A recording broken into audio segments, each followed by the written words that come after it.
Жалал Абад шаарындагы бул аймак көп жылдардан бери талаштуу зонада турат. Көк Арт кичи шаарчасынын четиндеги бул өндүрүштүк зона менен катар мында калктуу конушта тыгыз жайгашкан. Жерди өз алдынча ээлеп, уруксатсыз турак жай салгандардын колунда кызыл китеби жок. Айрымдарына берилсе да, өндүрүш завод ээлери менен соттошуп, маселеси чечилбей келет. Мен көп жактан көчүп келгем. Балдарым майда болчу кезде, жети балам менен жалгыз өзүм ушул үйдү алып, ушу аракет кылып, салып, документин кылгандан кийин эми ушу завод келип, ушу жаман кылып атат.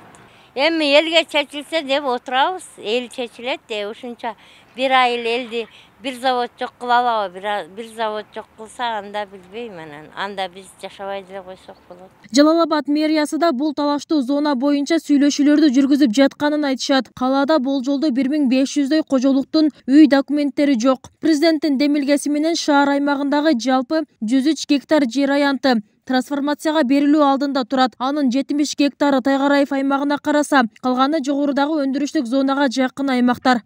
Урматтуу президентибиздин тапшырмасы менен бүгүнкү күндө жүргүзүп жаткан иш-чара бул Жалал Абад шаары боюнча 103 гектар жердин тегерегиндеги жер трансформация болуу иш-чарасы жүргүзүп жатат. Мына бүгүн дагы ошонун отуруму болуп өттү. Алардын колуна документ берерден мурун биз трансформация кылып алышыбыз керек. Трансформация кылып бүткөндөн кийин анан уже документ берүү маселесин өтөбүз да. Документ берүү маселесинен дагы ал жерде муниципалдык жерди басып алган бир жерлер бар, ошол эле учурда жеке тараптардын жерлерин басып алган дагы жерлер бар. Ошо жеке тараптар менен дагы азыр сүйлөшүү жүргүзүп атабыз. Эми булар элдер уже жайгашып калды. Буларды көчүрүүгө мүмкүнчүлүгү жок. Ошондуктан сиздер болсо жериңиздерди буларга өткөрүп бергиле деп алар менен дагы сүйлөшүү жүргүзүп жатабыз. Жер сатуу мафиясы Сузак районунда күч алып, миңдеген гектар жерлер мыйзамсыз сатылып кеткени айтылып келет. Бул жааттан алганда облус боюнча да көйгөйлүү район ушул болууда. Ушул тапта тиешелүү топ район аймагында мыйзамсыз салынган турак жайларды тактоо иштерин жүргүзүүдө. Азыркы маалда 5000ден ашуун жаранга мыйзамсыз жер берилгени айтылат. Район башчысынын айтымында бул көрсөткүч 10 000ден ашуусу күтүлөт. Бул багытта аныктоо мөөнөтү 2022 жылдын февраль айында аяктайт. Ушул тапта мобилдик топтор үймө-үй кыдыруу иштерин алып барууда. Мыйзамсыз басып алгандар боюнча где-то 1200 гектарды биз аныктап чыктык. Өткөндө комиссия түзүлүп, анын ичинде да ошол 5000ден ашык адам бүгүнкү күндө там салып жашап алган.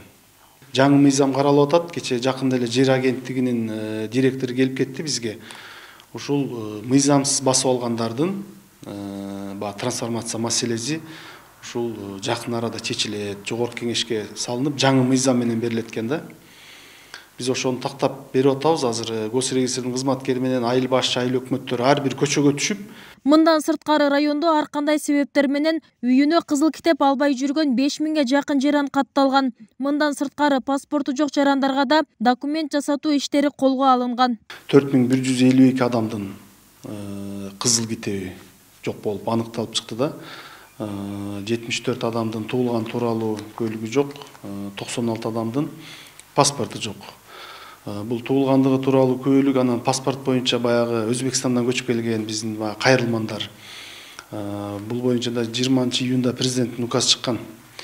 Жанагындай жеңилдетип паспорт берүү боюнча. Азыр ошол 96 жарандын 6 жаранына уже комиссия чечим чыгарып бериле турган болуп калды да.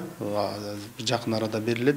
Өлкө башчы Садыр Жапаровдун документ берүү демилгеси жер-жерлерде колго алынып, тапшырмалар берилген. Мында жарандардын туулгандыгы тууралуу күбөлүгү, паспорт, турак жайына жана жер тилкесине болгон жеке менчик укугун тастыктоочу документтери жок жарандар такталат. Тактоо иштери кылдат жүргүзүлүп, калкка даректүү жардамдарды көрсөтүүгө басым жасалат. Өткөн аптада Ош шаарында да мыйзамсыз курулган 800 үйгө техникалык паспорт берүү башталган. Бүбүсара Орозалиева, Шерзат Эгембердиев, 7 канал, Жалал Абад.